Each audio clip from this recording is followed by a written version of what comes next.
శ్రీమన్మహాగణాధిపతయే నమః. సాయినాథ పరబ్రహ్మణే నమః. ప్రస్తుత కాలంలో ఈ యొక్క ఏప్రిల్ మాసంలో ఒక్కొక్క రాశుల వారికి 12 రాశులకి ఎటువంటి శుభాశుభ ఫలితాలు జరగబోతున్నాయి, ఎటువంటి జాగ్రత్తలు తీసుకోవాలని వివరంగా జ్యోతిష్ శాస్త్ర ప్రకారం తెలుసుకునే ప్రయత్నం చేద్దాం. అందులో భాగంగా ద్వాదశ రాశుల యొక్క సంచార ఫలితాల గురించి తెలుసుకునే ప్రయత్నంలో మేషరాశిలో 14వ తారీఖు నుండి ఈ నెల రవిగ్రహ సంచారము, అదేవిధంగా బుధుడు 30వ తారీఖు వరకు సంచరిస్తున్నాడు.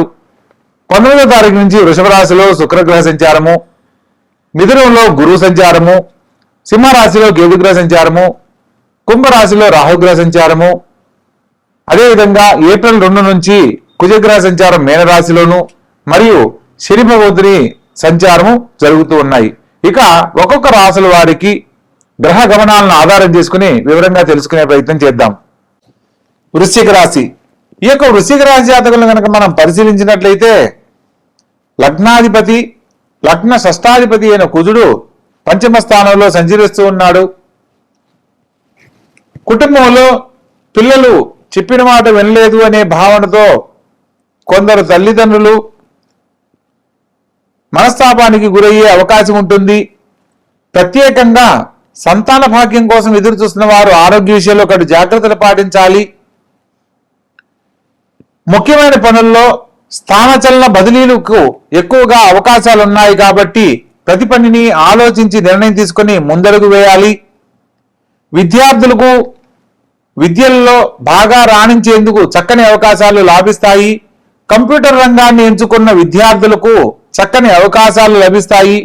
కోరుకున్న కాలేజీల్లో కానీ ఉద్యోగాలు పొందే అనుకూలత ప్రస్తుత కాలంలో వీరికి లభించబోతుంది.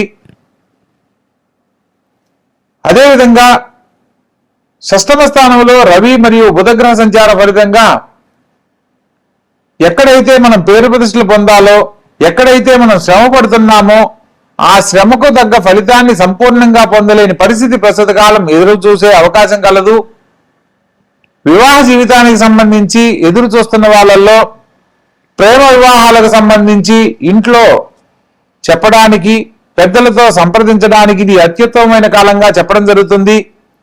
జీవిత భాగస్వామితో అన్యోన్య దాంపత్యం ఏర్పడుతుంది. జీవిత భాగస్వామి సలహా మేరకు చేసే ప్రతి పనిలో కూడా శుభ ఫలితాలు పొందుతారు. ముఖ్యమైన పనుల్లో ద్వితీయ పంచమాధిపతి అయిన గురువు అష్టమ స్థానంలో సంచరిస్తున్న కారణంగా ప్రతి పనిని ఆలస్యంగా పొందడం జరుగుతుంది. తదుపరి అంశాలలో మీ జీవితానికి సంబంధించి తీసుకునే ప్రతి నిర్ణయంలో కూడా గురుగ్రహ అనుగ్రహానికి సంబంధించి ప్రయత్నం చేస్తూ ఉండాలి. రాజ్యస్థానంలో సంచరిస్తున్న కేతుగ్రహ సంచార ఫలితంగా ప్రాపర్టీస్ కి సంబంధించిన విషయాల్లో శుభవార్తలు వింటారు. రాజకీయ రంగంలో ఉన్న వారికి పదవి యోగ్యత, పలుకుబడి పొందుతారు. ప్రత్యేకంగా ఈ యొక్క ప్రారంభ కాలంలో చంద్రుడు వ్యయ స్థానంలో సంచరిస్తున్న కారణంగా ప్రతి పనిలో కొంత మానసిక చింతనను ఎదుర్కొని ఆ తర్వాత స్థిరమైన జీవితాన్ని పొందడానికి ఎక్కువగా అవకాశాలు కలవు. మొత్తం మీద ఈ రాశి వారికి అష్టమ స్థానంలో సంచరిస్తున్న ద్వితీయ పంచమాధిపతి అయిన గురుగ్రహ సంచార ఫలితంగా గురుగ్రహానికి సంబంధించిన పరిహారాలు ఆచరించినట్లయితే చేపట్టిన ప్రతి పనిలో కూడా కార్యజయం లభిస్తుంది. అనుకున్న పనులు సకాలంలో పూర్తి చేస్తారు. మీరు కోరుకున్న జీవితాన్ని పొందడానికి అవకాశం ఉంటుంది. అష్టమ స్థానంలో గురుగ్రహ సంచారానికి సంబంధించి ప్రత్యేకంగా గురువారం నాడు ఓం బృం బృహస్పతయే నమః అనే మంత్రాన్ని ప్రతినిత్యము స్మరణ చేయడము, అదేవిధంగా సంధ్యా సమయంలో గురుగ్రహ సంబంధమైన ఆలయాలలో కేసరి, రవ్వ కేసరిని పసుపు వర్ణములో గాని ఆరెంజ్ వర్ణంలో ఉన్న కేసరిని, తీపి పదార్థాలను గుళ్ళో ప్రసాదంగా కనుక పంచినట్లయితే ముఖ్యమైన పనుల్లో ఆటంకాలు తొలగిపోయి సకాలంలో సకల శుభాలు పొందడానికి అవకాశం ఉంటుంది. కాబట్టి తెలుసుకున్న విషయాన్ని చక్కగా ఆచరించండి. ఆనందకరమైన జీవితంలో వర్ధిల్లండి. శుభస్య శీఘ్రం. ధనుస్సు రాశి. ఈ యొక్క ధనుస్సు రాశి జాతకులకు ప్రస్తుత కాలంలో విశేషమైన శుభ ఫలితాలు పొందబోతున్నారు. లగ్న చతుర్థాధిపతి సప్తమంలో సంచరిస్తున్న కారణంగా కళ్యాణ జీవితం కోసం ఎదురు చూస్తున్న యువతి యువకులకు అత్యద్భుతమైన కాలంగా చెప్పడం జరుగుతుంది. కోరుకున్న వారు జీవిత భాగస్వామిగా లభిస్తారు. మంచి వైవాహిక జీవితాన్ని పొందేందుకు చక్కని అవకాశాలు లభిస్తాయి. తోడబుట్టిన వారి సలహా మేరకు మీరు తీసుకునే నిర్ణయాలన్నీ మీకు అనుకూలిస్తాయి. చతుర్థ స్థానంలో శని భగవంతుడు మరియు కుజగ్రహ సంచార ఫలితంగా విద్యార్థులకు మంచి గుర్తింపు రావడానికి, విద్యలో బాగా రాణించడానికి అత్యధిక శ్రద్ధ అవసరం అన్న సత్యాన్ని తెలుసుకోవాలి. మీకు ఏదైనా ఒక సబ్జెక్టు అర్థం కానప్పుడు మీ మాస్టర్ గారిని మరలా తిరిగి అడిగి తెలుసుకునే ప్రయత్నం చేయాలి. లేదంటే ఆ యొక్క సబ్జెక్టులో వెనుకబడే అవకాశం ఉంటుంది. విద్యార్థులకు అత్యధిక శ్రద్ధ ఉంటేనే మీరు కోరుకున్న మంచి మార్కులు పొందడానికి అవకాశం ఉంటుందన్న సత్యాన్ని తెలుసుకోవాలి.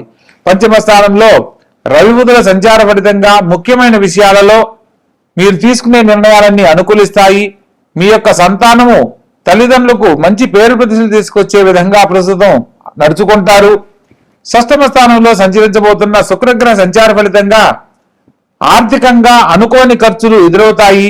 ధన సంపాదనకు ఎటువంటి ఖచ్చితమైన నిర్ణయాలు తీసుకొని జాగ్రత్త పడుతున్నారో, ఖర్చులను నియంత్రించుకునే విషయంలో కూడా తగు జాగ్రత్తలు పాటించాలన్న సత్యాన్ని తెలుసుకోవాలి. కలత్రరీత్యా అంటే జీవిత భాగస్వామి ద్వారా శుభం చేకూరుతుంది. భాగ్యస్థానంలో కేతుగ్రహ సంచార ఫలితంగా గృహయోగం కోసం ఎదురు చూస్తున్న వారికి గృహయోగ లాభాన్ని పొందడానికి ఇది అత్యద్భుతమైన సమయం. ప్రత్యేకంగా ఈ యొక్క మాసం ప్రారంభ కాలంలో మీరు చేపట్టిన విధంగా అన్ని రకాల శుభాలు పొందుతారు. అనుకోని ధనలాభము, కుటుంబంలో శుభకార్య ప్రయత్నాలన్నీ అనుకూలించడము, విందు వినోద కార్యక్రమాల్లో పాల్గొనడం లాంటివి విశేషంగా జరుగుతాయి. ఎప్పటి నుంచో పరిష్కారం కాని సమస్యలు పరిష్కరించబడడానికి ఇది అత్యద్భుతమైన సమయంగా చెప్పడం జరుగుతుంది. మొత్తం మీద ఈ రాశి వారికి లగ్న చతుర్థాధిపతి సప్తమంలో సంచరిస్తున్న కారణంగా వివాహ జీవితం ఆలస్యం కాకుండా ఉండడానికి గురుగ్రహ సంబంధమైన పరిహారాలు ఆచరించాలి. ఓం భృం బృహస్పతియే నమః అనే మంత్రాన్ని స్మరణ చేయడము, ప్రత్యేకంగా తల్లిగారి పాదాలకు నమస్కరించి చేపట్టిన ప్రతి పనిలో కూడా విజయం చేపట్టడము, అదేవిధంగా గురువారం నాడు బ్రాహ్మణునికి పసుపు రంగు వస్త్రము, అదేవిధంగా శనగలు 1.25 కిలో, పీచితీయని టెంకాయ 2 ఇస్తరాకులు, బ్రాహ్మణునికి తగిన దక్షిణతో గనక గురువారం నాడు దక్షిణ ఇచ్చి మనసులో ఉన్న కోరికను గనక చెప్పుకున్నట్లయితే అతి శీఘ్రముగా మీ యొక్క కోరిక నెరవేరుతుంది. కాబట్టి మొత్తం మీద ఈ రాశి వారికి అర్ధాష్టమ కుజుడు జరుగుతున్న సందర్భంలో కుజగ్రహానికి సంబంధించి ఓం భౌమాయ నమః అనే మంత్రాన్ని గాని, లేదా కుజునికి ప్రతిదేవతగా సుబ్రహ్మణ్యేశ్వర స్వామిని ఓం స్కందాయ నమః అనే మంత్రాన్ని స్మరణ చేసుకున్నట్లయితే సంపూర్ణమైన ఆరోగ్యము, ఆనందకరమైన జీవితము, ఆర్థిక లాభము సకాలంలో పొందుతారు. కాబట్టి తెలుసుకున్న విధానాన్ని చక్కగా ఆచరించండి. ఆనందకరమైన జీవితంలో వర్ధిల్లండి. శుభస్య శీఘ్రం.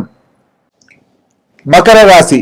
ఈ యొక్క మకర రాశి జాతకులను కనుక పరిశీలించినట్లయితే లగ్న ద్వితీయాధిపతి తృతీయ స్థానంలో సంచరిస్తున్నాడు. అదేవిధంగా చతుర్థ లాభాధిపతితో కలిసి ఉండడం కారణంగా ముఖ్యమైన పనుల్లో కొంతకాలం వాయిదా వేయడం మంచిదని సత్యాన్ని తెలుసుకోవాలి. తోడపుట్టిన వారితో ఎటువంటి వాగ్వివాదాలు చేయకూడదు. ప్రత్యేకంగా తోడపుట్టిన వారికి మీరు ఇచ్చే సలహా మీకు ఎంతో ఉపయోగపడుతుంది, వారికి సహాయపడుతుంది. మీ నిర్ణయాలు ప్రస్తుత కాలంలో చాలా ధైర్యంతో కూడి ఉంటాయి. ఆకస్మిక పట్టుదల అధికమవుతుంది. విద్యార్థులకు పరీక్షల్లో ఉన్నతమైన మార్కులు సాధించేందుకు చక్కని అవకాశాలు లభిస్తాయి. పైగా మ్యాథ్స్ రంగాల్లో ఎంచుకున్న వారికి మంచి మార్కులు, గుర్తింపు పొందడానికి ఇది అనుకూలమైన కాలము. కళ్యాణానికి సంబంధించి ఎదురు చూస్తున్న వారు ఇంతకు ముందు వచ్చిన సంబంధాలు మరలా తిరిగి వచ్చి మీ యొక్క వివాహానికి సంబంధించిన శుభవార్తలు వినడానికి అవకాశం కలదు. అదేవిధంగా శత్రుక్షయం జరగబోతుంది. ఇన్నాళ్ళు ఎవరైతే మిమ్మల్ని తప్పుగా అనుకున్నారో వారి తప్పు తెలుసుకొని మీ దగ్గరకు వచ్చి క్షమాపణ చెప్పడానికి ఇది అనుకూలమైన కాలం. అందుకోసం మీరు సిద్ధంగా ఉండండి. మీకు ఎటువంటి మచ్చ లేని మనుషులుగా, ఎటువంటి సమస్యలు లేని జీవితాన్ని పొందడానికి ఇది అద్భుతమైన సమయము. ప్రత్యేకంగా అష్టమ స్థానంలో సంచరిస్తున్న కేతుగ్రహ సంచార ఫలితంగా మానసిక చింతనకు మాత్రం ఏదో ఒక కారణం ఎదురవుతూనే ఉంటుంది.